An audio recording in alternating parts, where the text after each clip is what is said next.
untuk aspek lakon di dalam lakon Melayu, menurut Muhammad Gaus Nasruddin dan Gulam Sawar, kedua-dua ini adalah profesor dalam bidang seni persembahan Melayu. Mereka menyenaraikan ciri-ciri yang terkandung di dalam teater tradisional seperti berikut. Pertamanya ialah penceritaan dilakukan oleh dalang seperti yang boleh ditemui dalam wayang kulit. Tauqir juga memulakan penceritaan. Mereka ini juga dikenali sebagai tauqir panggung ataupun bahasa modennya penerbit teater bangsawan. Mereka akan memulakan cerita untuk bangsawan. Contohnya seperti selamat malam semua. Malam ini kita akan menyampaikan cerita Jula-Juli Bintang 3 contohnya. Sementara dalam Pelipu Lara pula, mereka juga ada tukang cerita, iaitu orang perseorangan yang akan menyampaikan cerita secara lisan. Okey. Seni lakon Melayu juga adalah suatu bentuk pengucapan dialog yang merangkumi ucapan yang berbentuk puitis,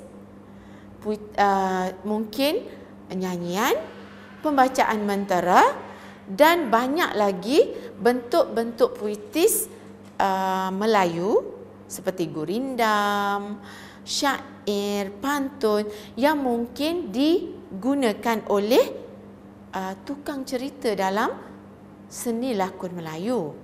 Okey. Lakonan dalam seni lakon Melayu boleh dilihat elemen yang terkandung dalamnya, termasuklah silat dan adat istiadat Melayu. Silat tu gerak silat, terdapat banyak gerak silat ya dalam budaya Melayu.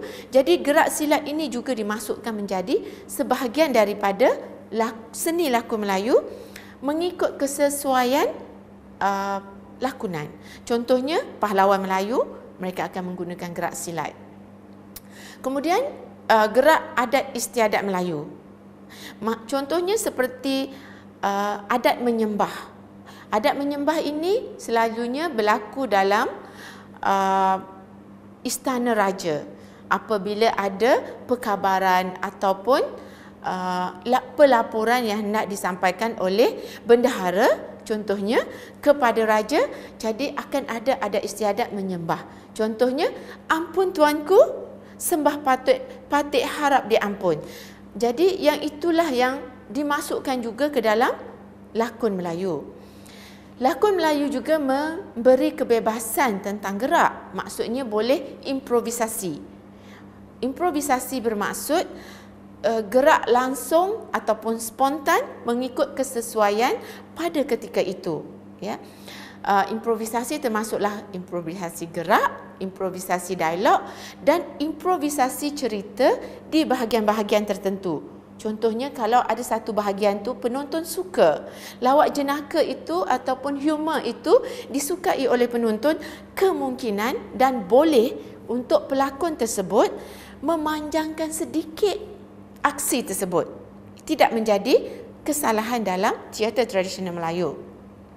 Selain daripada itu, dalam teater tradisional Melayu juga dimasukkan tarian yang biasanya mengandungi simbol dan makna kepada penceritaan. Di dalamnya juga dimasukkan muzik tradisional Melayu, serta kadang-kadang alat-alat muzik juga dimainkan secara langsung oleh pelakon ataupun penari ataupun pemain muzik. Terdapat juga penggunaan peralatan yang khusus yang biasanya berkaitan dengan budaya Melayu, contohnya keris dan rotan. Kalau wanita mungkin mereka menggunakan selendang untuk diletakkan di bahu ataupun diletakkan di kepala. Kalau dari segi watak pula, terdapat beberapa jenis watak, termasuklah watak utama, ya, seperti primadona, watak pembantu, watak jenaka dan watak stok. Watak stok ialah watak yang kebanyakan dalam teater tradisional Melayu mempunyai watak ini. Contohnya watak badut ada dalam kebanyakan teater tradisional Melayu. Watak pembantu raja ada di dalam kebanyakan teater tradisional Melayu. Begitu juga dengan watak hero dan watak primadona. Boleh ditemui dalam kebanyakan teater tradisional Melayu. Gaya persembahan. Untuk kursus ini, kita tumpukan kepada 4 bentuk teater Melayu tradisional yang mewakili beberapa subgenre, iaitu penipu lara adalah genre naratif, wayang kulit, patung ataupun puppet, makyung teater tari, dan bangsawan mewakili teater musikal. Penglipu lara. Okey, penglipu lara dia mempunyai seorang tukang cerita yang bercerita dengan tujuan menghiburkan hati orang yang mendengar cerita mereka. Cerita atau kisah-kisah yang disampaikan adalah cerita rakyat ataupun folklore, kisah wira-wirawati, putera-puteri raja, alam kayangan, cerita binatang, jenaka dan cerita asal-usul. Antara penglipu lara yang terkenal di Malaysia ataupun Tanah Melayu ialah Pawang Ana di Perak, Mir Hassan di Negeri Sembilan dan Cikgu Ali atau Haji Ali di Johor. Okay. Cerita penglipu lara yang terkenal ialah Nyor Condong. Cerita ini adalah tentang asal-usul pembukaan Negeri Melaka.